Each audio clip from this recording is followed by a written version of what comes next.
যতক্ষণ আমরা এই সংসারে জীবিত ততক্ষণ আমাদের সাথে সবকিছু থাকে।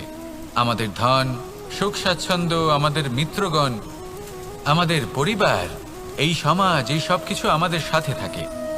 যেদিন আমরা এই সংসারকে ত্যাগ করব, এদের মধ্যে কেউ আমাদের সাথে যাবে না।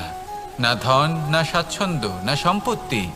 এই সকল মানুষ, এই সমাজ, এরা শুধুমাত্রই শ্মশান পর্যন্ত আমাদের সাথে থাকতে পারবেন। তারপরে যদি আমাদের সাথে কিছু যেতে পারে তাহলে তা শুধুই আমাদের ধর্ম। আর এই সংসারে আমরা নিজেদের যে সুনাম রেখে যাই সেটা সম্ভব শুধুমাত্র কর্মের দ্বারা।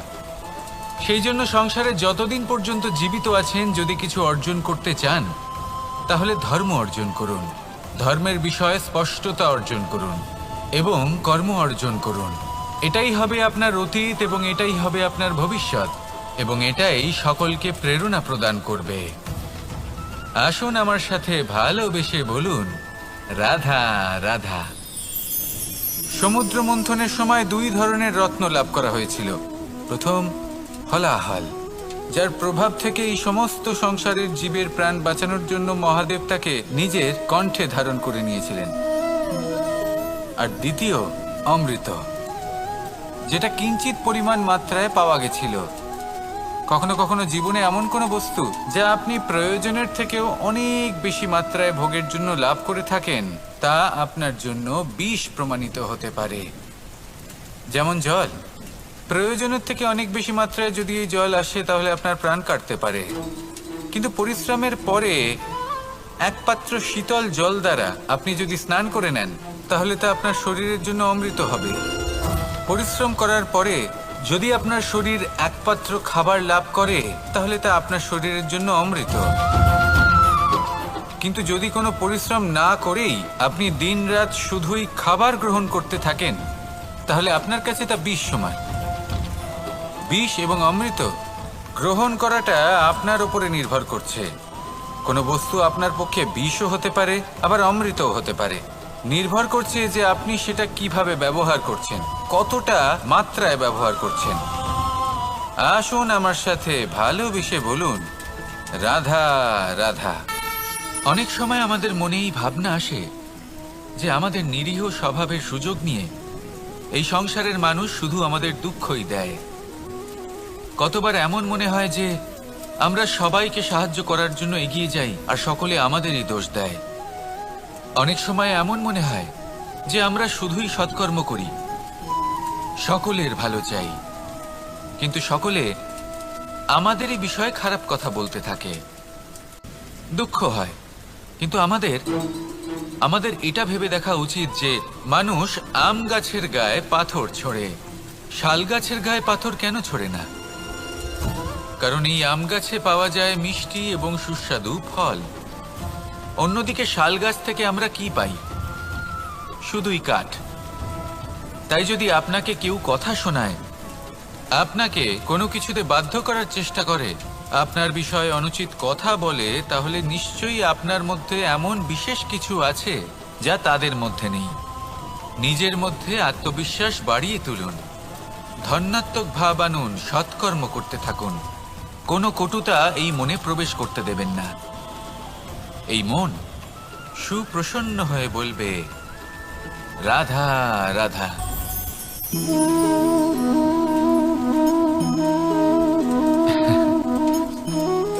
ঘুমের মধ্যে আমরা বিভিন্ন ধরনের স্বপ্ন দেখি, কিছু সুখের, কিছু দুঃখের, কিছু অত্যন্ত ভয়ানক। কিন্তু সত্যি কথা বলতে এর উপর আমাদের কোনো নিয়ন্ত্রণ নেই। কিন্তু আমি এমনও কিছু ব্যক্তিকে দেখেছি যারা খোলা চোখে স্বপ্ন দেখেন এবং তা যাপন করেন। নিজেদের একটা আলাদা স্বপ্নের নগরী আছে ওনাদের, সেখানেই জীবন যাপন করেন। আসল বাস্তবটা কি তাতে ওনাদের কিছুই যায় আসে না। এমন কিছু মানুষ আছেন যাদের কাছে বিন্দুমাত্র জ্ঞান নেই, সে না হয় ঠিক আছে, কিন্তু জ্ঞান এমনভাবে প্রদান করবেন যে মনে হবে সংসারের সমস্ত জ্ঞান তাদের কাছেই রয়েছে। এমন কিছু মানুষ আছেন যারা ভালোবাসতে জানেন না, আর তাও আমি মেনে নিলাম। কিন্তু কথা এমনভাবে বলবেন তাতে মনে হবে যেন প্রেমের বিষয়ে সবকিছু শুধুমাত্র ইনিই জানেন। এবার আমি এমন কথা অবশ্যই বলছি না যে আপনি এরকম করেন, কিন্তু যদি কোনো ব্যক্তি এরকম করেন তাহলে তার এটা মাথায় রাখা উচিত যে সেই ব্যক্তি অন্য কারোর সাথে নয়, নিজের সাথে অনুচিত করছেন। কারণ এমন কাজ করে উনি নিজের দোষ, নিজের অপগুণ সংসারের কাছে নয়, নিজের কাছে লুকোচ্ছেন।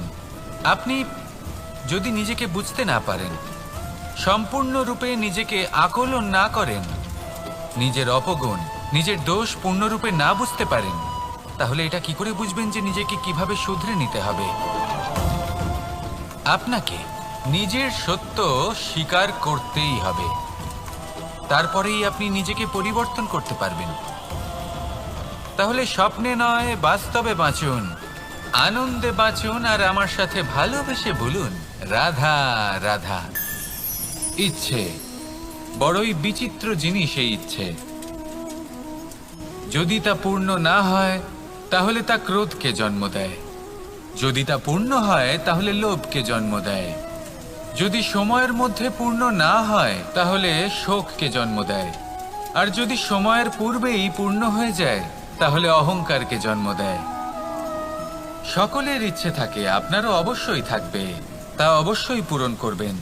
কিন্তু একটা কথা মনে রাখবেন, আপনার এই জীবন এটা কোনোভাবেই আপনার ইচ্ছে পূরণ করার মাধ্যম নয়। এ হলো ধৈর্য সাধনের এক মাধ্যম, নিয়ন্ত্রণ করার এক মাধ্যম। নিয়ন্ত্রণ নিজের কামনার ওপর, নিজের ইচ্ছের ওপর, নিজের আবেগের ওপর। কারণ ইচ্ছে এটা হলো সেই অশ্বের মতো যা একবার লাগাম ছাড়া হয়ে গেলে আপনার হাত থেকে যদি এই লাগাম বেরিয়ে যায় তাহলে তা আপনাকে সোজা বিনাশের পথে নিয়ে যেতে পারে। কিন্তু যদি আপনি একে নিয়ন্ত্রণ করতে পারেন তাহলে এটা আপনাকে সাফল্যের শিখরে অবশ্যই পৌঁছে দিতে পারে। তাহলে ইচ্ছেগুলিকে নিয়ন্ত্রণ করুন আর আমার সাথে ভালোবেসে বলুন রাধা রাধা। আমরা সকলে শক্তি অনুভব করতে চাই। এবার যদি আপনাকে জিজ্ঞেস করা হয় যে সবথেকে বেশি শক্তির অনুভব কোথা থেকে করা সম্ভব, তখন কেউ কেউ বলবেন পুষ্টিকর আহার গ্রহণ করলে, ব্যায়াম করলে, কেউ বলবেন ধন লাভ করলে, বন্ধুদের থেকে, পরিবারের থেকে, আদি ইত্যাদি। এইভাবে আপনি শক্তির অনুভব অবশ্যই করতে পারেন, কিন্তু সবথেকে বেশি শক্তির অনুভব যদি আপনি করতে চান তাহলে তা পাবেন শুধু একতার দ্বারা, সংগঠনের দ্বারা। যদি আপনাকে উদাহরণ দিই, নিজের এই হাতটাকে দেখুন, 5টা আঙুল রয়েছে। কোনো একটা বস্তুকে নিজের একটা আঙুল দ্বারা তুলে ধরার চেষ্টা করে দেখুন, বড়ই কষ্ট হবে। তখন আপনি বুঝতে পারবেন যখন এই 5টি আঙুল একত্রিত হয় তখন কোনো কাজ কতটা সহজ হতে পারে। এটাই হলো শক্তি, একতার। সব থেকে ভালো উদাহরণ যদি আপনাকে দিই তাহলে বাঁশি। এই বাঁশি থেকে অত্যন্ত মধুর সুর নির্গত হয় যা সবার মন প্রসন্ন করে দেয়। এই কথা সত্যি, কিন্তু এই বাঁশি আমি একটা বা দুটো আঙুল দিয়ে বাজাতে পারবো না। আমাকে প্রত্যেকটা আঙুল ব্যবহার করতেই হবে, তবেই এর থেকে মধুর সুর নির্গত হবে যা সকলকে প্রসন্ন করবে, ঠিক কিনা? ঠিক এইভাবেই যদি আপনি চান যে আপনার জীবনরূপী বাঁশি থেকেও মধুর সুর নির্গত হোক বা সবার মনকে প্রসন্ন করে তুলুক, তাহলে আপনাকেও জীবনে একতা নিয়ে আসতেই হবে। আপনি একাও কর্ম করতে পারেন, পথ চলতেও পারেন, সামনেও এগোতে পারেন, সাফল্যও লাভ করতে পারেন। কিন্তু যখন সকলে একসাথে এগোবেন, সেই পথে চলবেন, সেই কর্মই করবেন, তখন লক্ষ্যে অবশ্যই পৌঁছবেন, সাফল্য অবশ্যই লাভ করবেন। কিন্তু সেই সাফল্য এবং তার আনন্দর সংমিশ্রণটাই একটু অন্যরকম হবে। তাই জীবনে ঐক্যবদ্ধ হন, একসাথে মিলে এগোতে থাকুন, আর আমার সাথে ভালোবেসে বলুন রাধা রাধা। আমাদের মধ্যে এমন অনেক মানুষ আছেন যারা বই পড়তে পছন্দ করেন, অনেক মানুষ আছেন যারা ভিন্ন ভিন্ন রকমের কাহিনী পড়েন। এবার পড়তে পড়তে মাঝে এমন একটা অধ্যায় অবশ্যই আসে যা আমাদের হৃদয় স্পর্শ করে যায়। আমরা হৃদয় যন্ত্রণা অনুভব করি, তাও আমরা সেই কাহিনী শেষ পর্যন্ত পড়ি, এবং তখন আমরা বুঝতে পারি যে সেই যন্ত্রণাময় অধ্যায়টি কেন এসেছিল, তার থেকে আমরা কি শিক্ষা পেলাম, এবং আমরা অবশেষে লক্ষ্যেও পৌঁছলাম। কিন্তু যদি সেই যন্ত্রণাদায়ক অধ্যায়টিতে আপনি থেমে যান, আপনি যদি এটা ভাবেন যে আমি আর পড়তে পারবো না, তাহলে আপনি জানতেও পারবেন না যে পরবর্তীতে কি হতে চলেছে। এই মন দুঃখে ভরে উঠবে, মনে প্রশ্ন আসতেই থাকে যার উত্তর আমরা পাই না, নিজেদের লক্ষ্য বুঝতেই পারি না। এইভাবেই আমাদের জীবনেও যদি এমন কিছু হয় যা অত্যন্ত দুঃখজনক, যদি এমন কোনো কঠিন অধ্যায় আপনার জীবনে আসে, থামবেন না। তা হলো আপনার জীবনের কাহিনীর একটি যন্ত্রণাদায়ক দুঃখজনক অধ্যায় মাত্র। শেষ পর্যন্ত এই কাহিনীতে টিকে থাকুন, কর্ম করতে থাকুন। আপনি বুঝতে পেরে যাবেন যে এই কঠিন পরিস্থিতি আপনার জীবনে কেন এসেছিল। আপনি শিক্ষাও লাভ করবেন এবং লক্ষ্যও লাভ করবেন। আসুন আমার সাথে ভালোবেসে বলুন, রাধা রাধা। খুব সুন্দর একটা কাহিনী আছে। একবার এক ব্যক্তি নিজের অসফলতার জন্য ত্রস্ত হয়ে সময় দেবতার তপস্যা করতে বসলেন। উনি তপস্যা করলেন এবং সময় দেবতা প্রসন্ন হলেন, মানুষের রূপ ধারণ করে ওনার সামনে প্রকট হলেন। এবার সেই ব্যক্তি ওনাকে জিজ্ঞেস করলেন যে কি এমন আছে যার জন্য আপনি বারবার জয়ী হন আর আমি চিরকাল পরাজিত হয়ে থাকি? কেন এত পরিশ্রম করা সত্ত্বেও আমি সাফল্য লাভ করতে পারি না? তখন সময় দেবতা উত্তর দিলেন যে দিন হোক বা রাত, ঝড় হোক বা ভূমিকম্প, রোদ হোক বা বৃষ্টি হোক, সময়ের সূত্রপাত হোক বা প্রলয়, আমি থামি না, আমি চলতেই থাকি। আর সেই জন্য যিনি থেমে যান তিনি পরাজিত হন আর আমি জয়ী হই। এটাই আমাদের শিখতে হবে। জীবনে সবসময় চলতে থাকুন, কখনো থামবেন না। হ্যাঁ, কিছুক্ষণের জন্য বিরতি নিতে পারেন, বিশ্রাম করার জন্য, নিজেকে আরো সশক্ত করে তোলার জন্য, কিন্তু থেমে যাবেন না। নিরন্তর কর্ম করতে থাকুন, পরিশ্রম করতে থাকুন, তবেই এই সংসার আপনাকে মনে রাখবে। আসুন আমার সাথে ভালোবেসে বলুন, রাধা রাধা। বস্ত্র আমাদের সকলের প্রিয়, এটা আমাদের জীবনযাপনের জন্য প্রয়োজনীয়। আমরা সবসময় চেষ্টা করি সেই বস্ত্র পরতে যা পরলে আমাদের দেখতে ভালো লাগে। কিন্তু কখনো এই কথা ভেবে দেখেছেন যে কিছু বস্ত্র যদি স্বচ্ছ হয় তাহলে তা পুরনো হলেও দেখতে ভালো লাগে? ঠিক তেমনই, যেমন কোনো খাবার যদি মশলাদার না হয়, অত্যন্ত সুস্বাদু নাও হয়, কিন্তু যদি তা গরম হয়, টাটকা হয়, তাহলে খেতে ভালোই লাগে। ঠিক সেইভাবেই যদি কোনো ব্যক্তি সুন্দর নাও হয় কিন্তু তার কথা খুবই মধুর হয়, তাহলে সেই ব্যক্তি সকলের প্রিয় হয়। কোনো ব্যক্তি যদি ধনবান নাও হন কিন্তু তিনি যদি গুণী হন, তাহলে এই সংসারে সম্মান লাভ করেন। সেই জন্য কখনো এই বিষয়ে দুঃখ পাবেন না যে আপনার কাছে ভৌতিক স্বাচ্ছন্দ্য নেই। আপনার কাছে সব থেকে বড় বস্তু, সব থেকে মূল্যবান বস্তু যেটা আছে সেটা হলো আপনার আত্মা, আপনার মন, আপনার বিচারধারা, আপনার গুণ, আপনার কথা। এগুলো সবসময় শুভ রাখুন এবং সবসময় নিজের সাথে রাখুন। এই জীবন সফল হবে এবং প্রেমময় হয়ে বলে উঠবে, রাধা রাধা। মানুষের জীবন বড়ই বিচিত্র হয়। যেই মুহূর্তে জন্ম নেয় একটা প্রতিস্পর্ধায় প্রবেশ করতে থাকে। মানুষ জন্ম নেয় আর প্রতিস্পর্ধা শুরু হয়ে যায় ভাই এবং বোনের মধ্যে সর্বশ্রেষ্ঠ হবার, সবার থেকে এগিয়ে থাকার। তারপরে সে যায় গুরুকুলে, নিজের বন্ধুদের মধ্যে সর্বশ্রেষ্ঠ হওয়ার প্রতিস্পর্ধা শুরু হয়। এবার সেখান থেকে বাইরে বেরিয়ে সংসার জীবনে প্রবেশ করে ধন উপার্জনের প্রতিস্পর্ধা শুরু হয়। তা সে যুদ্ধই হোক বা কলা হোক, এই প্রতিস্পর্ধা কখনোই আমাদের পিছু ছাড়ে না। তাই যদি প্রতিস্পর্ধা করতেই হয় তাহলে আমরা মানুষকে সাহায্য করার প্রতিস্পর্ধা কেন করব না? এমন এক প্রতিস্পর্ধা যাতে যে কেউ জিতুক বা যে কেউ হারুক না কেন, লাভ সকলের হবে।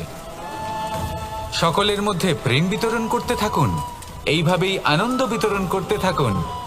আর আমার সাথে ভালোবেসে বলুন, রাধা রাধা।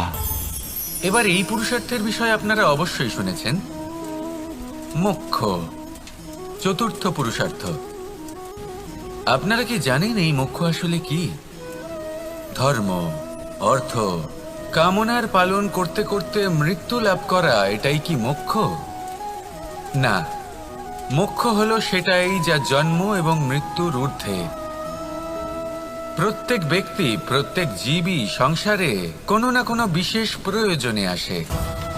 ধর্মপথে সৎপথে অর্থ উপার্জন করা, প্রয়োজনকে পূর্ণ করার চেষ্টা করতে করতে সেই প্রয়োজনকে পূর্ণ করা তাকে মুক্তির পথে নিয়ে যায়, যা হলো মোক্ষ। যদি এই মোক্ষ লাভ না হয় তাহলে মানুষ জন্ম এবং মৃত্যুর এই চক্রে বারবার ফিরে আসবে।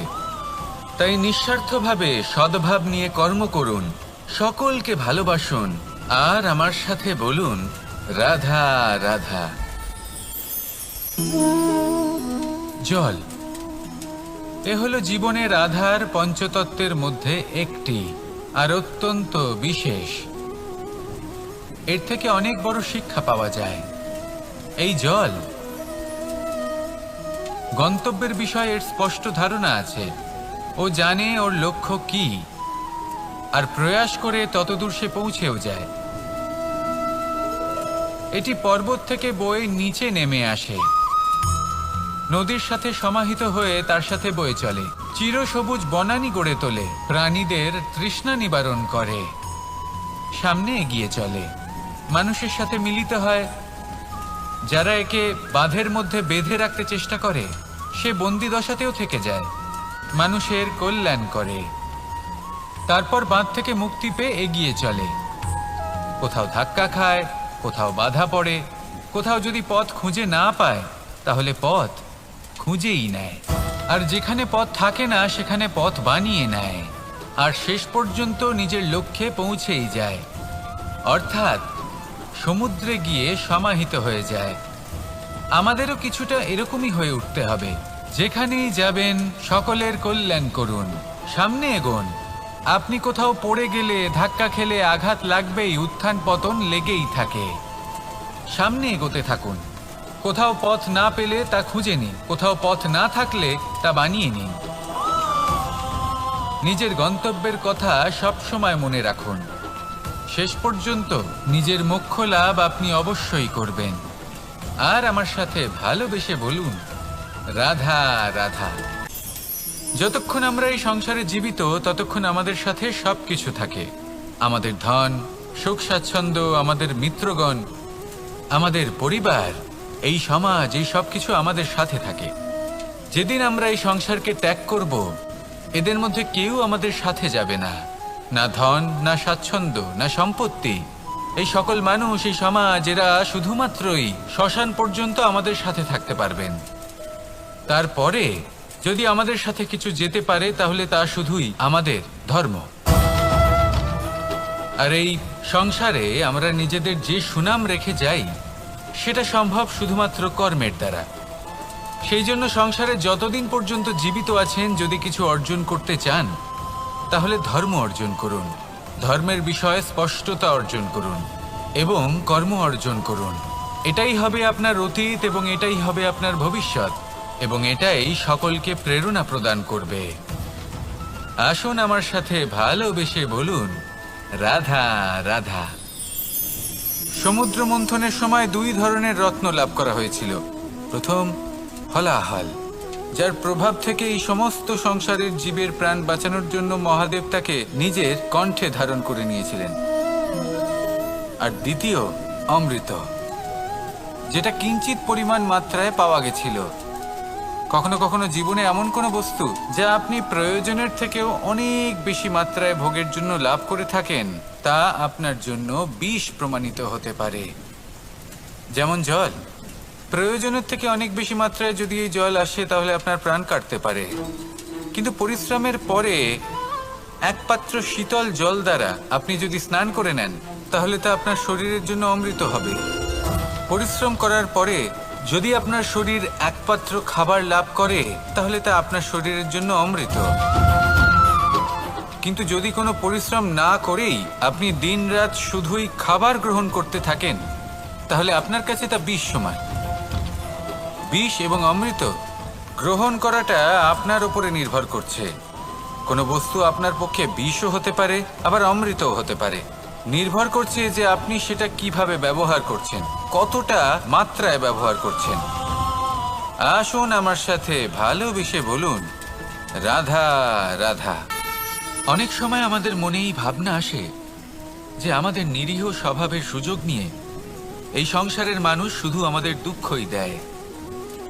কতবার এমন মনে হয় যে আমরা সবাইকে সাহায্য করার জন্য এগিয়ে যাই আর সকলে আমাদেরই দোষ দেয়।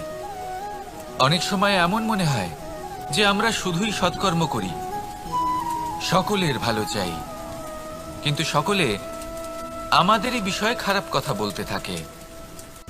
দুঃখ হয়, কিন্তু আমাদের এটা ভেবে দেখা উচিত যে মানুষ আম গাছের গায়ে পাথর ছোড়ে, শাল গাছের গায়ে পাথর কেন ছোড়ে না? কারণ এই আম গাছে পাওয়া যায় মিষ্টি এবং সুস্বাদু ফল। অন্যদিকে শাল গাছ থেকে আমরা কি পাই? শুধুই কাঠ। তাই যদি আপনাকে কেউ কথা শোনায়, আপনাকে কোনো কিছুতে বাধ্য করার চেষ্টা করে, আপনার বিষয়ে অনুচিত কথা বলে, তাহলে নিশ্চয়ই আপনার মধ্যে এমন বিশেষ কিছু আছে যা তাদের মধ্যে নেই। নিজের মধ্যে আত্মবিশ্বাস বাড়িয়ে তুলুন, ধন্যাত্মক ভাব আনুন, সৎকর্ম করতে থাকুন। কোনো কটুতা এই মনে প্রবেশ করতে দেবেন না। এই মন সুপ্রসন্ন হয়ে বলবে, রাধা রাধা।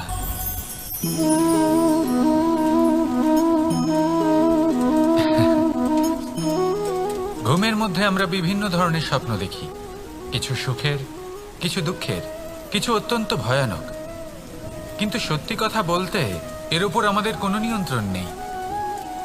কিন্তু আমি এমনও কিছু ব্যক্তিকে দেখেছি যারা খোলা চোখে স্বপ্ন দেখেন এবং তা যাপন করেন।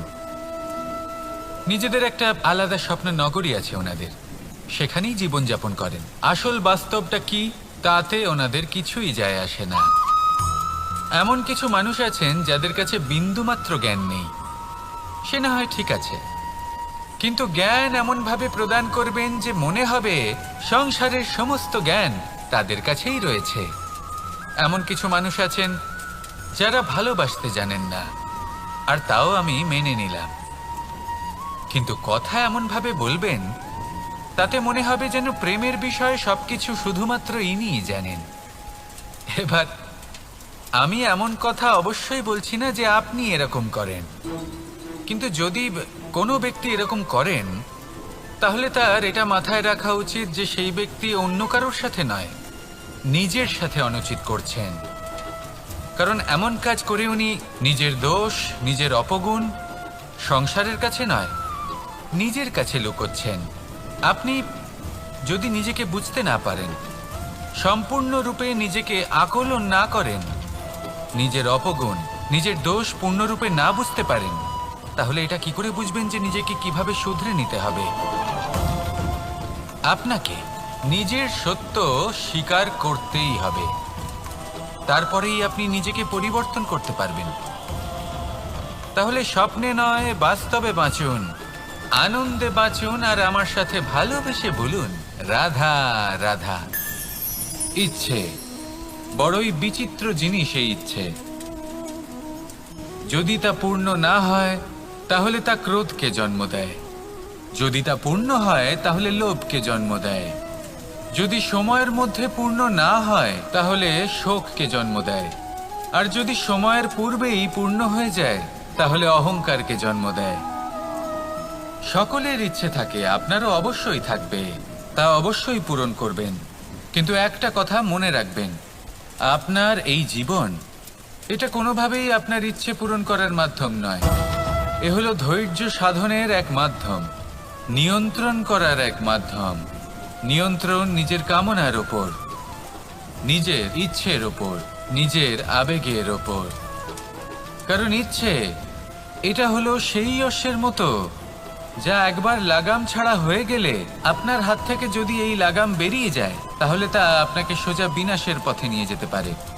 কিন্তু যদি আপনি একে নিয়ন্ত্রণ করতে পারেন তাহলে এটা আপনাকে সাফল্যের শিখরে অবশ্যই পৌঁছে দিতে পারে। তাহলে ইচ্ছেগুলিকে নিয়ন্ত্রণ করুন আর আমার সাথে ভালোবেসে বলুন, রাধা রাধা। আমরা সকলে শক্তি অনুভব করতে চাই।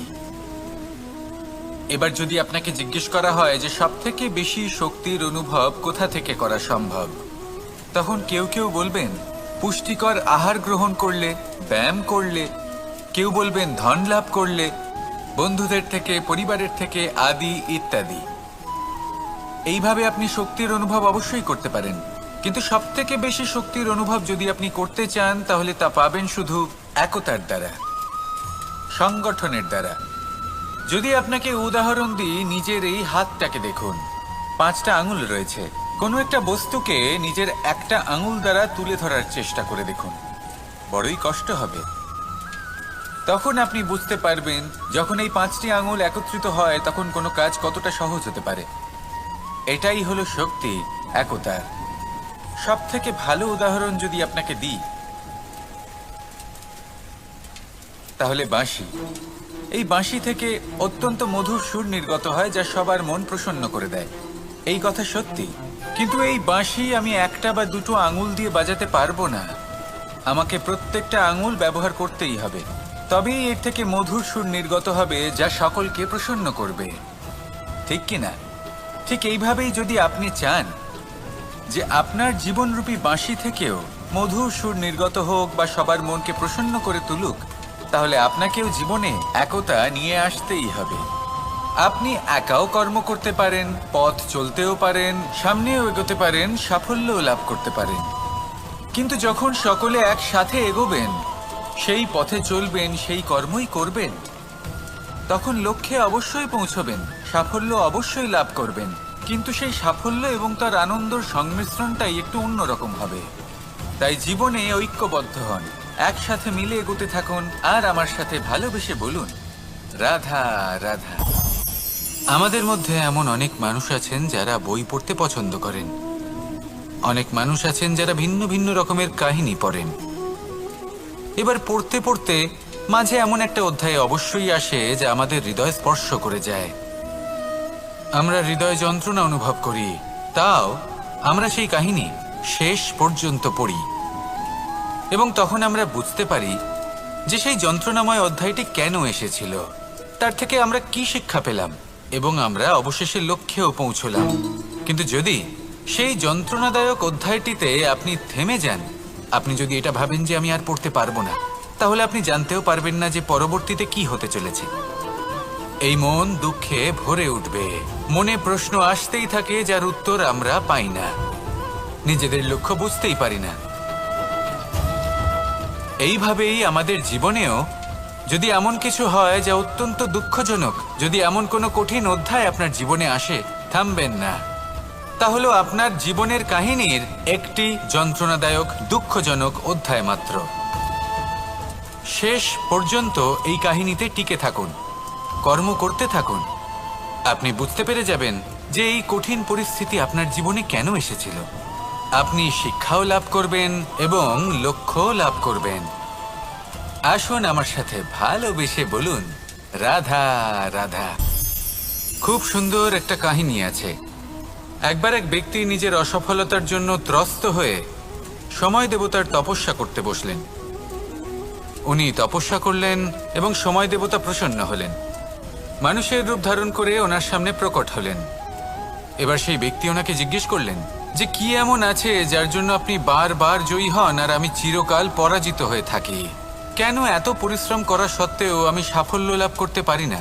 তখন সময় দেবতা উত্তর দিলেন যে দিন হোক বা রাত, ঝড় হোক বা ভূমিকম্প, রোদ হোক বা বৃষ্টি হোক, সময়ের সূত্রপাত হোক বা প্রলয়, আমি থামি না, আমি চলতেই থাকি। আর সেই জন্য যিনি থেমে যান তিনি পরাজিত হন আর আমি জয়ী হই।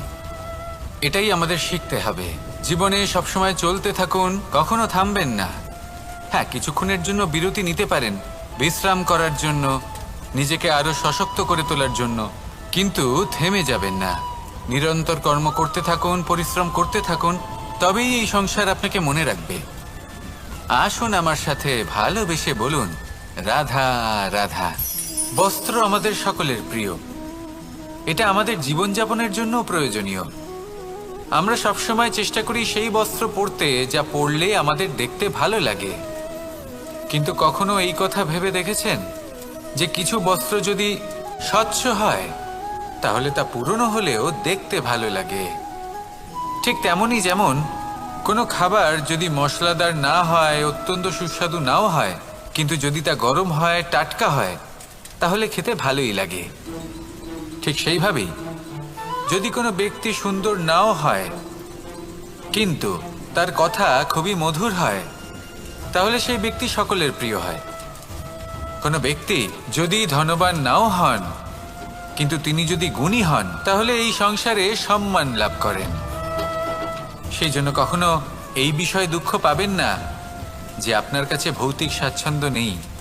আপনার কাছে সব থেকে বড় বস্তু, সব থেকে মূল্যবান বস্তু যেটা আছে, সেটা হলো আপনার আত্মা, আপনার মন, আপনার বিচারধারা, আপনার গুণ, আপনার কথা। এগুলো সবসময় শুভ রাখুন এবং সবসময় নিজের সাথে রাখুন। এই জীবন সফল হবে এবং প্রেমময় হয়ে বলে উঠবে, রাধা রাধা। মানুষের জীবন বড়ই বিচিত্র হয়। যেই মুহূর্তে জন্ম নেয় একটা প্রতিস্পর্ধায় প্রবেশ করতে থাকে। মানুষ জন্ম নেয় আর প্রতিস্পর্ধা শুরু হয়ে যায় ভাই এবং বোনের মধ্যে সর্বশ্রেষ্ঠ হবার, সবার থেকে এগিয়ে থাকার। তারপরে সে যায় গুরুকুলে। নিজের বন্ধুদের মধ্যে সর্বশ্রেষ্ঠ হওয়ার প্রতিস্পর্ধা শুরু হয়। এবার সেখান থেকে বাইরে বেরিয়ে সংসার জীবনে প্রবেশ করে ধন উপার্জনের প্রতিস্পর্ধা শুরু হয়। তা সে যুদ্ধই হোক বা কলা হোক, এই প্রতিস্পর্ধা কখনোই আমাদের পিছু ছাড়ে না। তাই যদি প্রতিস্পর্ধা করতেই হয়, তাহলে আমরা মানুষকে সাহায্য করার প্রতিস্পর্ধা কেন করব না? এমন এক প্রতিস্পর্ধা যাতে যে কেউ জিতুক বা যে কেউ হারুক না কেন, লাভ সকলের হবে। সকলের মধ্যে প্রেম বিতরণ করতে থাকুন, এইভাবেই আনন্দ বিতরণ করতে থাকুন, আর আমার সাথে ভালোবেসে বলুন, রাধা রাধা।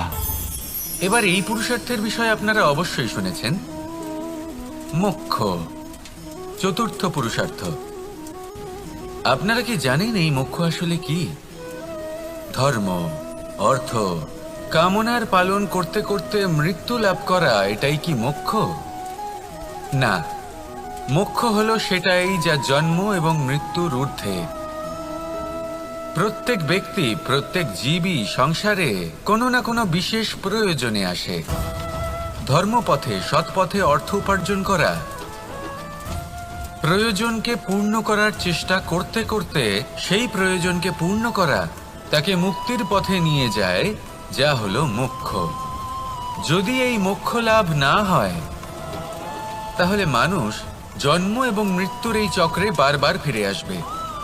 তাই নিঃস্বার্থভাবে সদ্ভাব নিয়ে কর্ম করুন, সকলকে ভালোবাসুন, আর আমার সাথে বলুন, রাধা রাধা। জল, এ হলো জীবনের আধার, পঞ্চতত্ত্বের মধ্যে একটি, আর অত্যন্ত বিশেষ। এর থেকে অনেক বড় শিক্ষা পাওয়া যায়। এই জল, গন্তব্যের বিষয়ে এর স্পষ্ট ধারণা আছে। ও জানে ওর লক্ষ্য কি, আর প্রয়াস করে ততদূর সে পৌঁছেও যায়। এটি পর্বত থেকে বয়ে নিচে নেমে আসে, নদীর সাথে সমাহিত হয়ে তার সাথে বয়ে চলে, চিরসবুজ বনানী গড়ে তোলে, প্রাণীদের তৃষ্ণা নিবারণ করে, সামনে এগিয়ে চলে, মানুষের সাথে মিলিত হয়। যারা একে বাঁধের মধ্যে বেঁধে রাখতে চেষ্টা করে, সে বন্দি দশাতেও থেকে যায়, মানুষের কল্যাণ করে। তারপর বাঁধ থেকে মুক্তি পেয়ে এগিয়ে চলে, কোথাও ধাক্কা খায়, কোথাও বাধা পড়ে, কোথাও যদি পথ খুঁজে না পায়, তাহলে পথ খুঁজেই নেয়, আর যেখানে পথ থাকে না সেখানে পথ বানিয়ে নেয়, আর শেষ পর্যন্ত নিজের লক্ষ্যে পৌঁছেই যায়, অর্থাৎ সমুদ্রে গিয়ে সমাহিত হয়ে যায়। আমাদেরও কিছুটা এরকমই হয়ে উঠতে হবে। যেখানেই যাবেন সকলের কল্যাণ করুন, সামনে এগোন। আপনি কোথাও পড়ে গেলে, ধাক্কা খেলে আঘাত লাগবেই, উত্থান পতন লেগেই থাকে। সামনে এগোতে থাকুন।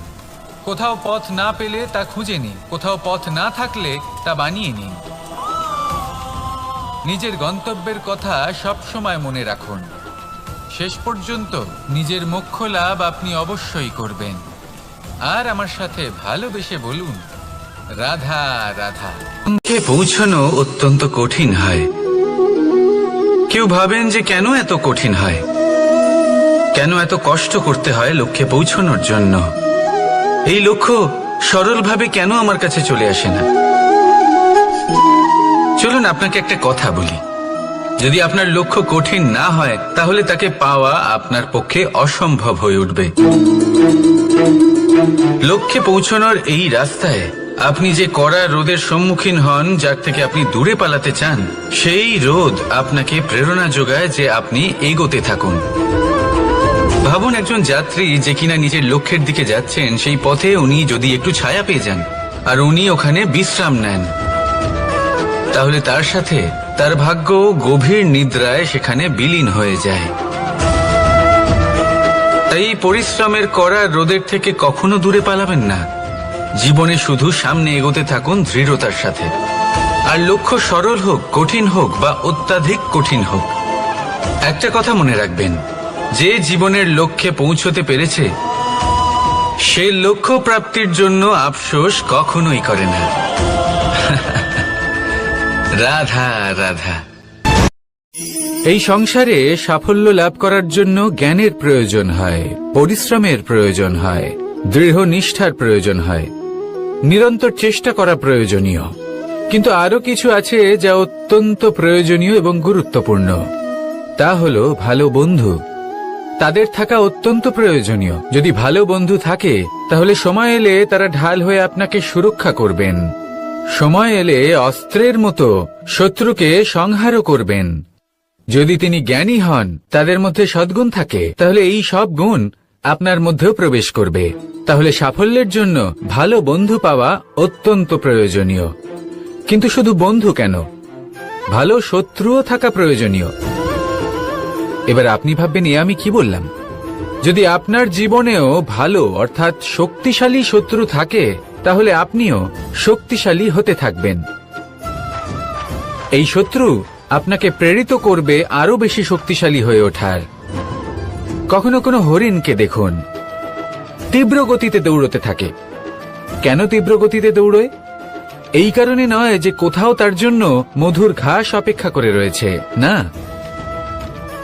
সে এই কারণে তীব্র গতিতে দৌড়য় কারণ সেটা না করলে তার পেছনে একটি সিংহ আছে যে ওকে নিজের ভোজন করে ফেলবে। তাই জীবনে বিপদ, সংকট, এই সবকিছুও হলো অত্যন্ত গুরুত্বপূর্ণ। তার সম্মুখীন হতে শিখুন আর আমার সাথে ভালোবেসে বলুন, রাধা রাধা। ধৈর্য। এই ধৈর্য কি কোনো গুণ, কোনো অনুভূতি, কোনো দৃষ্টিভঙ্গি? আমার জন্য ধৈর্য এক বাহন। আপনি হয়তো ভাবছেন, এ কেমন বাহন? বাহন তো ঘোড়া হতে পারে, হাতি হতে পারে, উটও হতে পারে, কিন্তু ধৈর্যকে বাহন বানানো মানে? চলুন আপনাকে একটা কথা বোঝাই। পৃথিবীতে এমন কোনো বাহন নেই যে তার আরোহীকে আছড়ে ফেলেনি। সেটা উট হোক বা হাতি হোক বা ঘোড়া হোক, চলতে চলতে কখনো নড়বড় করেই বসে। তারপর সেই আরোহী পরে কারোর পায়, তারপর পরে তার নিজের নজরে। কিন্তু ধৈর্যরূপী বাহন কখনো কাউকে ফেলে না, কখনো না। না সেই আরোহী কারোর পায়ে পড়ে আর না তো নিজের নজরে। কারণ ধৈর্য আপনাকে বিবেক প্রদান করে, বিবেক আপনাকে পরিকল্পনায় সাহায্য করে, আর পরিকল্পনা প্রদান করে আপনাকে শক্তি, আপনার লক্ষ্যের দিকে অগ্রসর হওয়ার। বুঝলেন? ধৈর্যকে সঙ্গে রাখুন, নিজেকে আরো ধৈর্যশীল করে তুলুন। এই ধৈর্যের সাহায্যে আরোহণ করে দেখুন কিভাবে এই বাহন আপনাকে আপনার গন্তব্যে পৌঁছে দেবে। রাধা রাধা। সংসারে এমন একটা ভ্রান্ত ধারণা রয়েছে যে সবকিছু ভাগ্যের দ্বারা পাওয়া যায়। কিন্তু ভাগ্য, প্রারব্ধ, এ তো সকলের জন্যই সমান হয়। এটা তো ব্যক্তির উপরে নির্ভরশীল হয়, তার আকাঙ্ক্ষার উপরে নির্ভরশীল হয়, বাসনার উপরে নির্ভরশীল হয়, স্বভাবের উপরে নির্ভরশীল হয় যে উনি সেটা নিয়ে কি করেন। দেখুন, এই প্রসাদ কিন্তু সকলকেই দেওয়া হয়, কিন্তু তা গ্রহণ করবেন কিভাবে সেটা ব্যক্তির উপরে নির্ভর করে। আপনাকে এক উদাহরণ দিই। যেমন ধরুন, দুজন মানুষকে আমি একটা করে মাটির ডেলা দিলাম, সেটা নিয়ে তারা কি করবেন? একজন মানুষ তার ছোট ছোট ডেলা বানাবেন আর পথযাত্রীদের ওপরে ছুঁড়ে মারবেন, হাসি ঠাট্টা করবেন, তাদের বস্ত্র নোংরা করে দেবেন, সেটাতেই উনি আনন্দ পাবেন। অন্যদিকে দ্বিতীয় ব্যক্তি সেই মাটির ডেলা দিয়েই নিজের জন্য একটা কুঁড়ে ঘর বানাবেন। সেই কুঁড়ে ঘর যা রোদেতে, বৃষ্টিতে, ঝড়ে তাকে সুরক্ষিত রাখবে। অনুভূতি, এই অনুভূতি বদলাতে শিখুন। এই অনুভূতি অত্যন্ত গুরুত্বপূর্ণ। ভালোবাসাতেও এই অনুভূতি হলো অত্যন্ত গুরুত্বপূর্ণ। ভালোবাসা সে বন্ধুর সাথে হোক, মা বাবার সাথে হোক, ভাই বোনের সাথে হোক, স্ত্রীর সাথে হোক, যে কারোর সাথে হোক। মনে রাখবেন, এই হলো সেই অনুভূতি যা আপনার ভাগ্য নির্ধারণ করে থাকে। তাহলে আসুন আমার সাথে প্রেমের অনুভূতি নিয়ে বলুন, রাধা রাধা।